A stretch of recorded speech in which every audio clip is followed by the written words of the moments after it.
Cher Père Céleste, merci pour tes bénédictions. Merci pour ton jour de sabbat.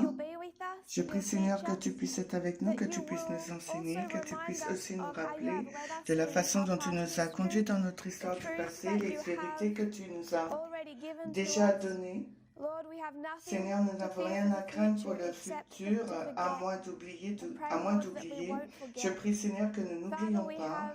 Nous avons des personnes qui viennent de nous rejoindre, qui sont nouvelles, qui sont dans ce message depuis un bon bout de temps. Je prie que tous puissent être nourris, sois avec nous avec ton jour du sabbat. Au nom de Jésus, Amen. Ça peut être assez challengeant. It can be a little challenging to know how to present. De savoir comment présenter lorsque nous avons des personnes qui sont assez nouvelles et des personnes qui sont bien établies. Je vais suggérer que même si nous sommes nouveaux ou bien établis, nous avons tous besoin de révision et j'espère que personne ne sera embêté si nous allons réviser des concepts avec lesquels nous sommes suffisamment familiers, mais comme c'est assez intéressant, comme le frère Raymond nous a présenté ce message ce matin, qui était une bonne bénédiction, même ceux qui étaient bien établis, quand il a posé des questions, quels sont les deux bateaux, ils ont été directement dans l'application et c'est important ce que le frère Raymond nous a fait pour nous rappeler comment nous parvenons à cette application. Et c'est un exercice très intéressant, même ceux qui sont peut-être plus familiers avec l'étude, pour nous permettre d'être conduits à travers les étapes de l'application. C'est vraiment où se trouve l'autorité, la puissance de cette étude. Et rappelez-vous cette méthodologie en parabole. On ne peut pas aller parcourir suffisamment ces vérités et presque chaque fois, alors que le message grandit, il semble être que ce soit 90% de révision et 10% seulement d'aller dans une autre direction. Nous allons faire la même chose aujourd'hui. J'aimerais faire quelques points, mais j'aimerais aussi nous rappeler les choses qui ont été enseignées dans le passé, particulièrement lorsque nous revenons dans le camp meeting international en Allemagne l'an dernier et ce que nous avons étudié là-bas au niveau de l'histoire des Millérites. Nous ne pouvons pas faire une application de l'histoire des Millérites si nous oublions ce qui a déjà été enseigné. Il nous faut rappeler, nous souvenir ce qui a été fait auparavant et comment ça a été développé.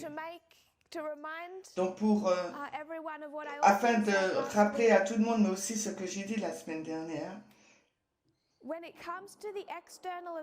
quand on parle des événements externes de l'histoire millérite, moi-même ainsi que la majorité dans ce mouvement n'avait pas bien compris les événements externes de cette période de 65 ans, 1798 à 1863. Nous n'avions pas compris bien ces événements externes. Et parce que nous ne l'avions pas bien compris,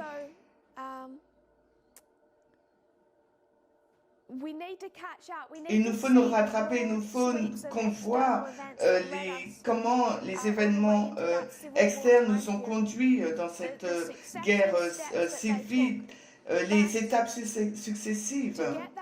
Mais pour avoir cette vue générale, il nous faut étudier cette histoire, la comprendre bien avant que nous puissions faire des applications. Donc alors que nous discutons de cette histoire, s'il vous plaît, n'affirmez pas que je suis en train de faire des applications. Lorsque je parle des événements externes qui se sont passés là, c'est pour qu'on puisse se rattraper. Il y aura donc des applications qui seront faites, mais premièrement, il nous faut être familier avec l'histoire.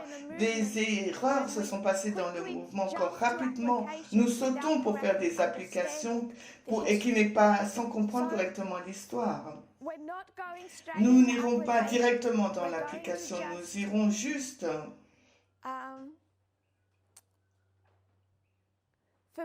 Nous allons nous familiariser nous-mêmes un tout petit peu avec ces événements externes. Évidemment, il y aura des applications qui sont déjà faites. Nous comprenons déjà la balise de 1840, les événements du 11 août 1840.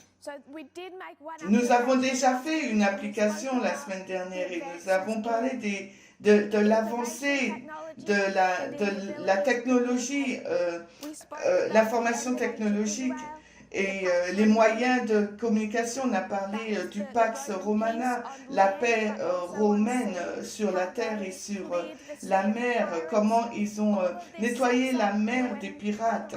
Et tout cela, nous l'avons vu, et le frère Raymond en parlait de cela dans Acte 27, et Paul, il est capable de faire ce quatrième voyage, mais il est sur un navire, et une chose qui lui permet de faire ces voyages, c'est que les Romains ont nettoyé la mer des pirates, et cela a duré 200 ans, où quand l'évangile peut être répandu en toute sécurité.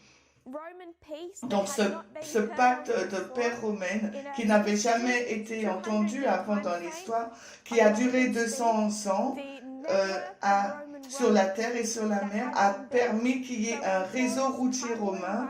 Et lorsque Paul il voyage par la route, ce réseau qui est assez avancé, ces techniques de construction de routes, elles sont assez techniques et il y a encore des routes romaines qui existent aujourd'hui. Et donc nous avons toutes ces choses externes durant cette période de temps qui est mise en place pour que l'évangile puisse être répandu et qui puisse être répandu aussi loin et autant que dans le monde connu d'alors. Nous avons parlé de la réforme protestante. Ce qui a permis à la réforme protestante de se répandre, cette puissance, c'était pendant 50 années avant la réforme protestante, l'invention et la perfection à un degré raisonnable, la presse qui pouvait être, le matériel pouvait être imprimé et distribué. Donc quand Martin Luther voulait clouer ses thèses sur les portes, il pouvait l'imprimer rapidement et les diffuser. Et c'est ce qui a donné la puissance à la réforme protestante. Et cette technologie est arrivée juste au bon moment. Israël moderne, au commencement. C'est là que nous avons commencé à faire des applications, au commencement et à la fin de notre propre peuple. Commençons avec l'Israël moderne. À quelle année le système de train a été développé? Le premier passager, le mois et l'année. Est-ce que les personnes peuvent répondre dans la conversation? C'est un quiz là. Le premier passager de train. Comment les opérations commencent?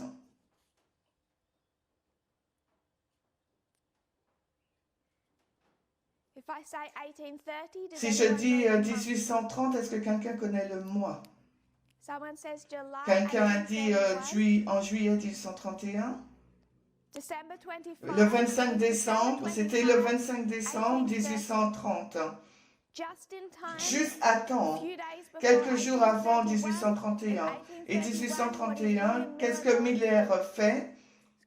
Il va donc commencer à voyager et enseigner son message du second avènement. Donc nous avons des trains, mais nous n'avons pas simplement que des trains. Nous avons aussi des bateaux à vapeur. Et nous n'en parlons pas beaucoup, nous ne réfléchissons pas beaucoup aux bateaux à vapeur.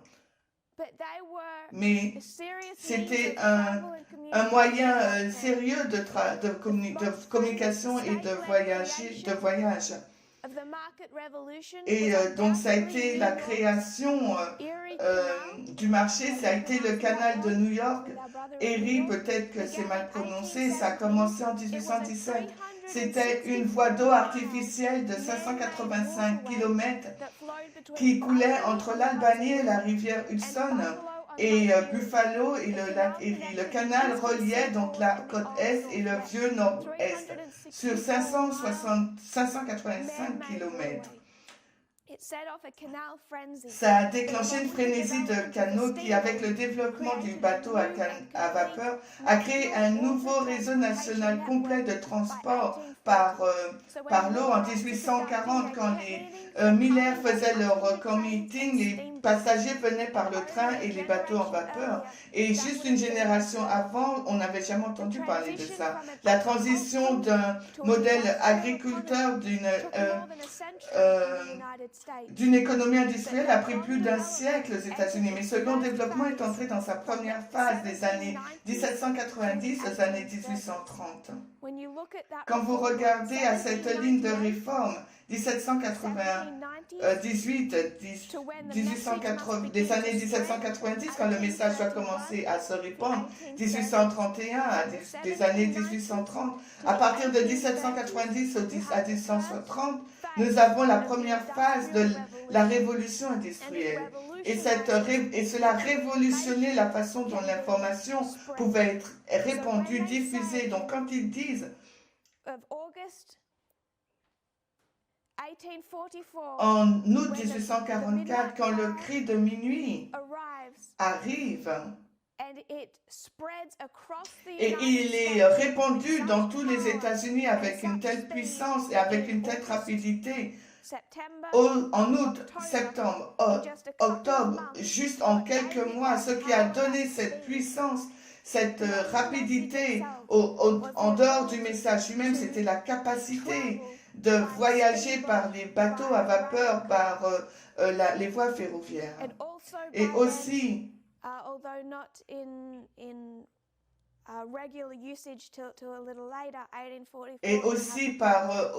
le télégraphe en 1844, le code Morse. Et cela va amener deux choses importantes. Donc ce que Dieu a introduit, mais aussi l'autre focus était, excepté pour les Millérites, c'était 1844, l'élection présidentielle. Donc nous parlons de cette révolution industrielle centenaire.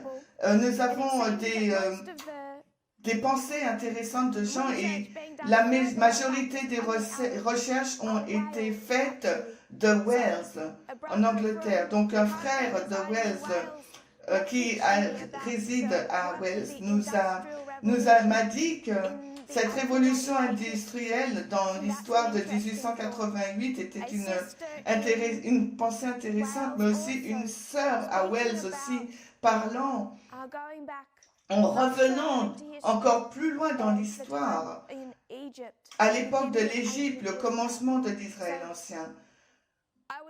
Donc je vais suggérer que c'est quelque chose qui peut être... Parce que nous voyons là un modèle, nous voyons comment Dieu a travaillé de façon externe pour être aussi en mesure de répandre son évangile. Le message de l'évangile a des points clés dans l'histoire. Nous n'avons pas encore couvert le commencement de l'Israël ancien. Nous n'avons pas encore parlé de 1888. Mais lorsque nous avons vu la fin de l'Israël ancien, le commencement de l'Israël moderne et la réforme protestante, et la fin de l'Israël moderne, 1989, le Big Bang de l'information. Et c'est l'âge du Big Bang de l'information, et c'est à cette année 1989 le développement du web, la création du web.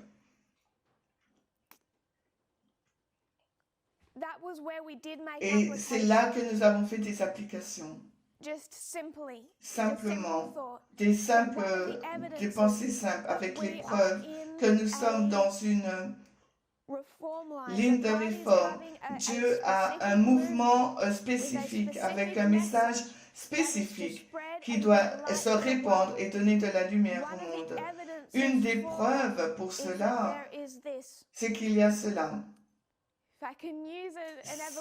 Si je peux utiliser un terme évolution, il y a donc un Big Bang dans l'information, la façon dont elle est communiquée. La preuve evident than what we're doing right now. C'est la preuve de ce que nous sommes en train de faire là, lorsque nous couvrons plusieurs continents à un point donné. Et cela n'avait jamais été entendu en 1830. So I will erase this Je that vais we have on effacer the ce que right. nous avons à droite rapidement.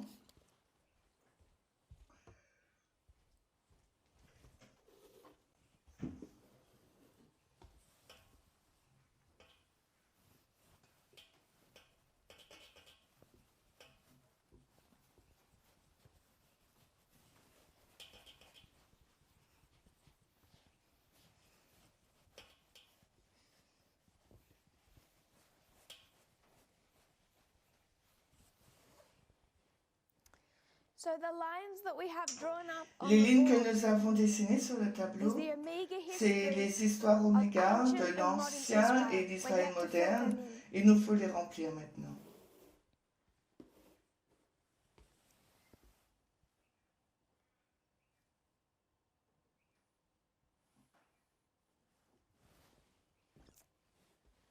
We're slightly, you still got me on the screen. Omega L'oméga, of ancient. l'oméga de l'Israël ancien.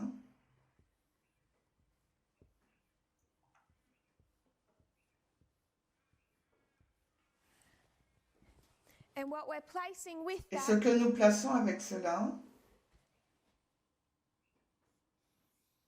is the Omega c'est l'oméga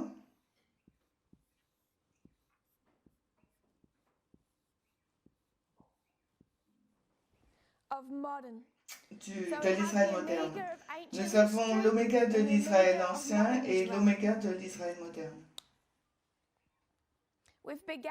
Nous avons commencé par poser la ligne de l'oméga de l'Israël moderne, 1989, 11 septembre, loi du dimanche, FTG, second avènement. 5 balises clés, c'est la main de Dieu et c'est sa méthode de tirer son peuple, tirer un peuple.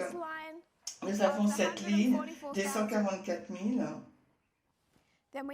Puis nous avons les prêtres, les Lévites et les Néthiniens. Nous avons été dans tout cela dans les précédentes études. Et si c'est nouveau pour des personnes, si vous êtes nouveau ici, alors je vais vous encourager à retourner et de regarder cette série de la première présentation faite, intitulée Le taureau Apis. C'est la première présentation d'une série que nous avons faite ici en Australie et cela va parler de cette histoire, de l'histoire de l'ancien Israël à l'Israël moderne. Nous avons 4 groupes, les prêtres, les Lévites et les Néthiniens et les 144 000. 1989, 11 septembre, 2014, 2019, 2021. Le 9 novembre 2019 à 2021 marque le temps de troupe de Jacob pour le premier groupe appelé. Le premier groupe, la première période successive du temps de troupe, la première des 4 périodes de la moisson. Il s'agit de la balise de la loi du dimanche. Donc, alors que nous l'avons fait précédemment, nous allons l'écrire en rouge. Je sais que cela ne le voit pas très bien. J'espère que nous l'avons dans notre esprit.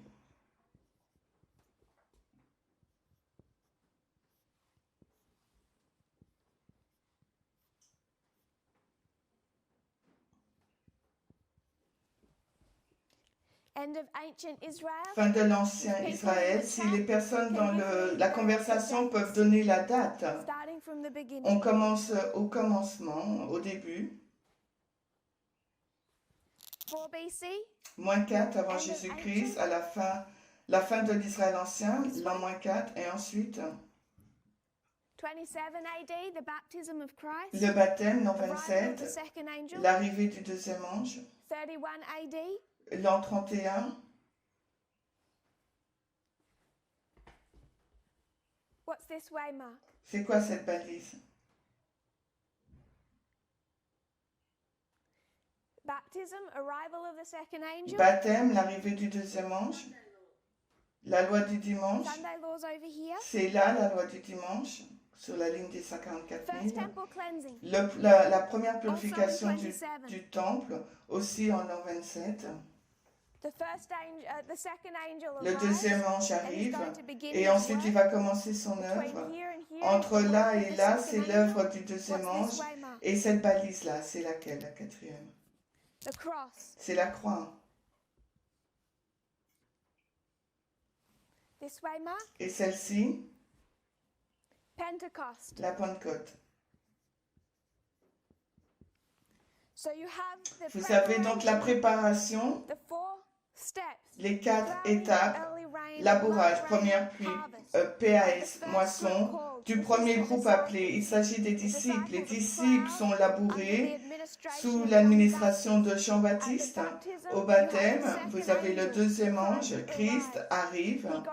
Il traverse cette période de temps dans le désert. Il ne commence pas encore son travail. Et à la première purification du temps, il annonce le commencement de son œuvre. Jean-Baptiste commence à cesser d'enseigner et il est emprisonné. À partir de cette première purification du temps jusqu'à la seconde purification du temps, qui est dans la période de temps juste avant la croix, avant Gethsémane, la chambre haute, la croix, marque la FTG, le commencement du temps de trouble pour le premier groupe appelé les disciples.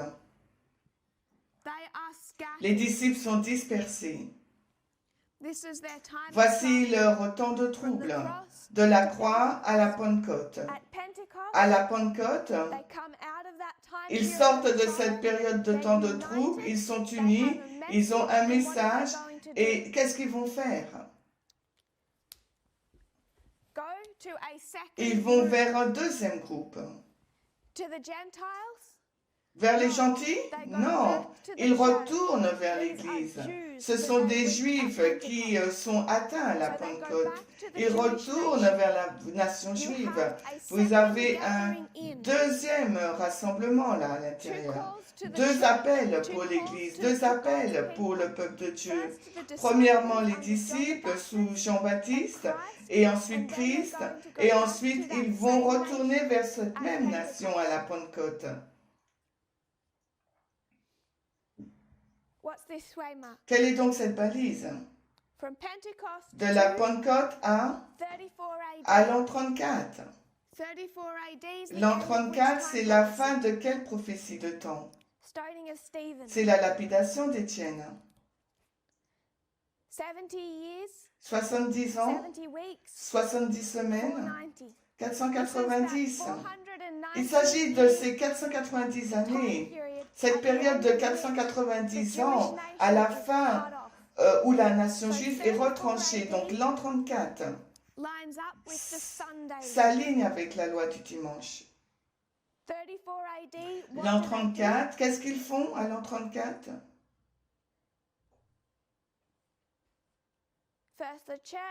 Premièrement, l'Église puis le monde. L'an 34, ils vont donc passer de l'Église, ils amènent le message à l'Église, et maintenant le message, l'approbation est fermée pour cette institution. Maintenant, ils amènent le message au monde, aux gentils. Donc de l'an 34. Alors c'est quoi cette balise? C'est l'an 70. Le second avènement. Alors quand est-ce que Christ redescend dans l'île de Patmos? Il descend Christ à l'île de Patmos pour voir Jean le révélateur. Donc il y a deux groupes qui appartiennent à l'Église et un au monde. Matthieu, Marc, Luc, Jean. La première partie des actes est là pour nous dire ce qui se passe avant que le peuple de Dieu n'aille vers le monde, avant l'an 34, avant la loi du dimanche. Et pour nous, ça devient si important à comprendre parce que qu'est-ce que l'adventiste attend? L'adventisme attend la loi du dimanche. C'était comme si un pharisien traverse l'histoire, traverse ces 490 ans juste pour attendre l'an 34. Mais qu'est-ce à quoi il passe? Il passe à côté de quoi? Quand il arrive en 34, à l'an 34, c'est trop tard. Jean est venu, il a fait son œuvre, il est mort. Christ est venu, il a fait son œuvre. Ce message est déjà là, il a déjà été rejeté, il a déjà échoué. Donc si ils attendent l'an 34, c'est comme s'ils n'étudient plus pour un test. Ils ne vont pas étudier pour un test. Ils attendent juste que le test arrive, un signe universel. Donc on voyage, on fait ce qu'on veut et on fait rien. Et on dit, bon ben, examine et voir comment ça se fait. Et c'était le comportement de la nation juive. Elle a échoué à voir les étapes qui ont conduit à l'an 34. Et si la nation a échoué dans ces tests, alors ils vont se terminer où en l'an 34? Ils vont échouer. Et c'est exactement la même mentalité de l'adventisme aujourd'hui. Elle lit ses évangiles. L'adventiste fait de belles applications morales très belles et ne réalisant pas qu'elles sont en train de regarder une histoire prophétique qui est désignée à préparer le peuple de Dieu avant qu'il puisse donner un message au monde, avant la loi du dimanche. Et qu'est-ce qu'avaient mal les Juifs? Qu'est-ce qu'ils n'ont pas compris?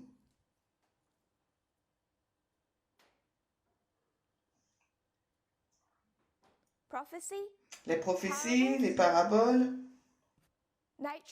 la nature du royaume, la géographie, la nature du royaume, oui. Mais quoi d'autre encore?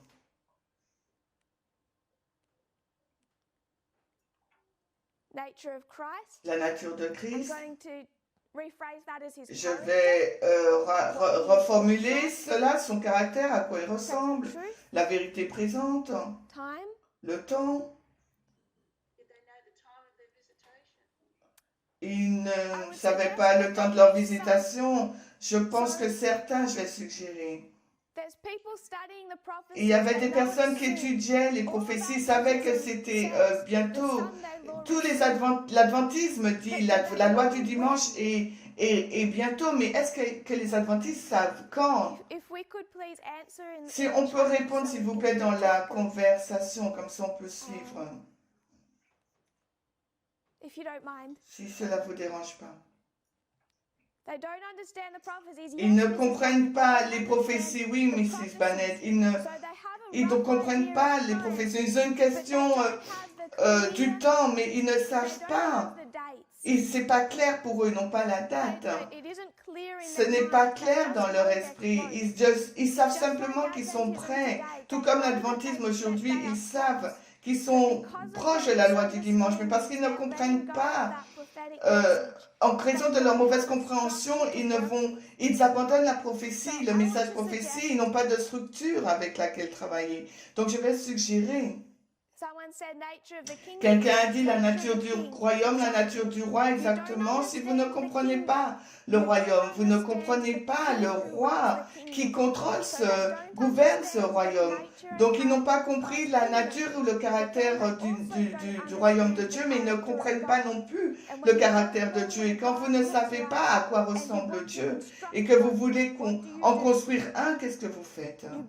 Vous construisez un royaume selon votre propre image et ça c'est l'idolâtrie. Ils ont donc construit un royaume selon leur propre image et alors que Dieu était devant eux, ils ne pouvaient pas le reconnaître. Et c'est l'adventisme aujourd'hui. L'adventisme ne peut pas reconnaître Dieu parce que l'adventisme a construit une image de Dieu. Ils ont construit une image selon leur propre image et Dieu doit venir. Il doit venir à travers des messages et des messagers qui sont conçus pour enseigner son peuple selon son caractère et le peuple se combat contre ça parce que ça va à l'encontre de leur propre vision de Dieu.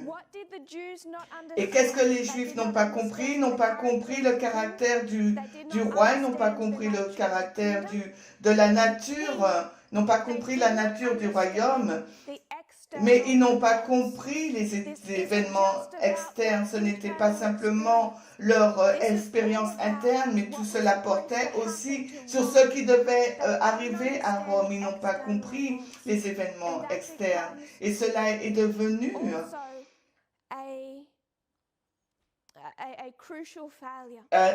aussi un échec crucial. Et lorsque nous voyons les événements aujourd'hui, ce n'est pas simplement les événements internes ou notre compréhension interne du royaume de Dieu qui provoque l'échec, c'est le fait de ne pas comprendre correctement les événements externes.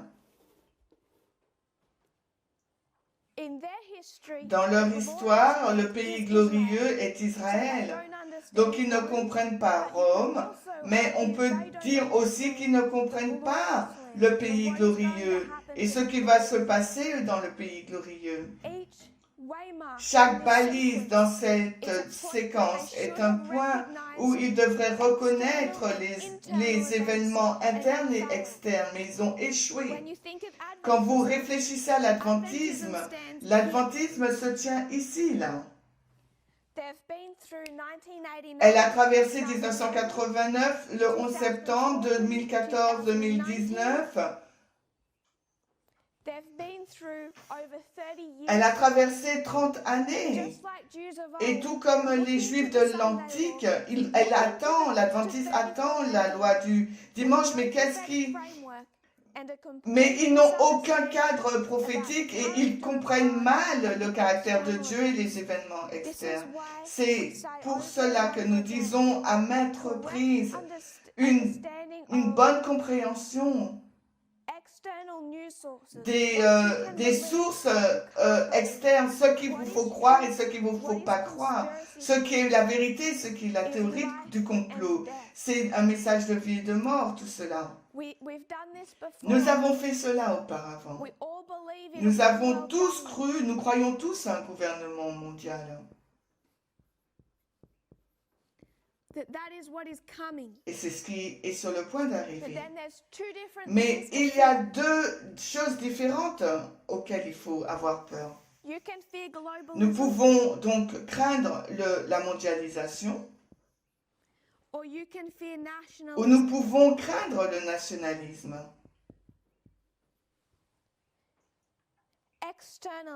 En externe, les personnes tout autour du monde sont divisés, soit de la façon dont ils voient la mondialisation comme une menace ou le nationalisme, que ce soit aux États-Unis, en Allemagne, en Russe, au Brésil, en Espagne, en Inde. Le monde est séparé entre quelle est la menace qu'ils voient comme étant la menace à craindre. Est-ce que c'est le mondialisme? C'est donc le mondialisme, pour certains, c'est cette organisation, cette ONU méchante. Donc c'est cet état profond satanique.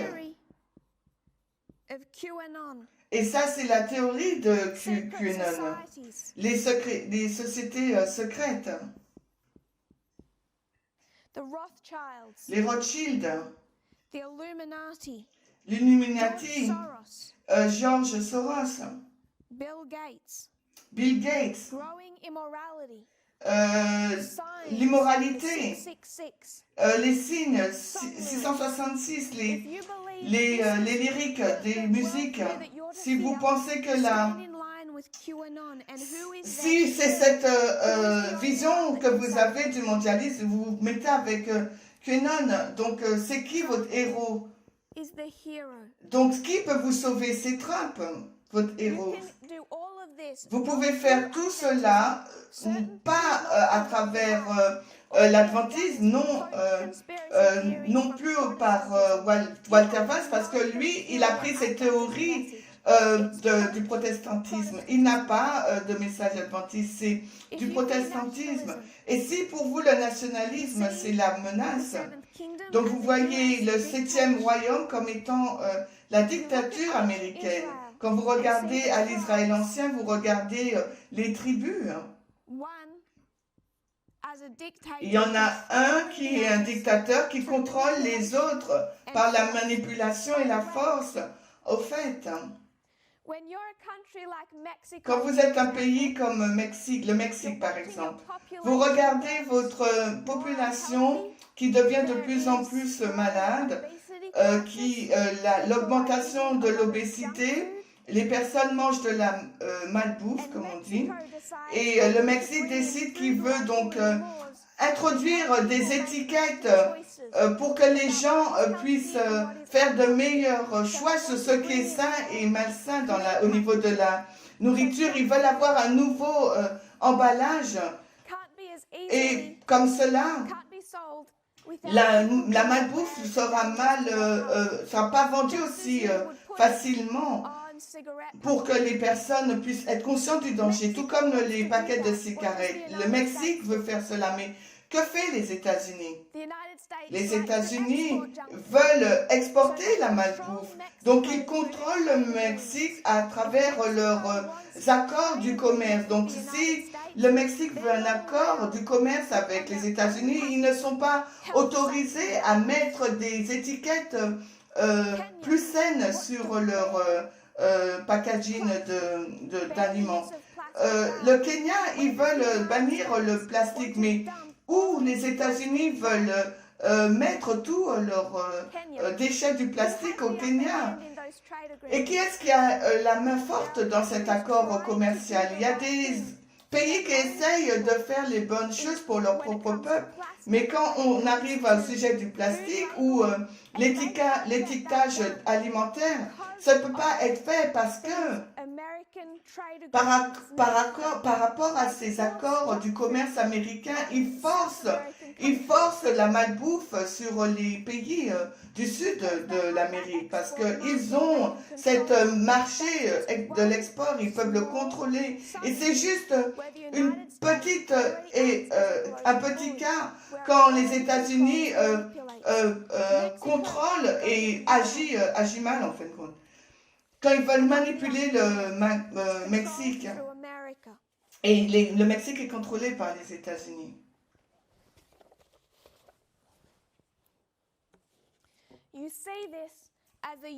Et vous voyez cela comme une union entre le Parti républicain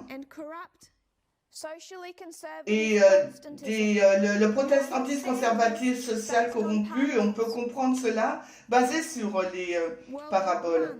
La Première Guerre mondiale, Deuxième Guerre mondiale égale la Troisième Guerre mondiale.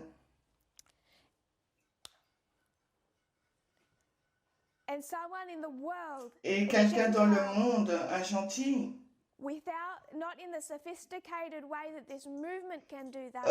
sans la façon sophistiquée que ce mouvement peut le faire, lui aussi peut voir la même chose. Et si vous voyez que cela est la menace mondiale, et bien alors à ce moment-là, pour vous, le nationaliste, Trump, c'est un dictateur. Donc quand vous avez 34 000 personnes qui marchent en Allemagne, qui marchent à Berlin disant « Nous croyons à QAnon et nous sommes conscients des Rothschild et de la menace des Rothschild et des Illuminés et de George Soros et de Bill Gates et de cette méchante organisation de la santé qui essaye de l'OMS, pardon, qui essaye de nous vacciner tous, qui veut nous contrôler à travers cette pandémie, à travers ces sociétés secrètes, à travers cet état profond satané. Là, c'est le message de Walter Weiss. Et où est-ce que se tient l'Adventiste? Vous, que vous êtes un membre de l'Église ou que vous faites partie d'un ministère indépendant, où vous vous tenez en tant qu'Adventiste, ils se tiennent là. Que vous soyez pharisiens ou sadducéens, la plus grande menace, c'est que nous nous tenons tous là contre le mondialisme. Parce qu'on ne comprend pas le caractère de Dieu, on ne comprend pas la nature de son royaume et on ne comprend pas les événements externes. Donc les prêtres, les lévites, les Néthiniens, les 144 000,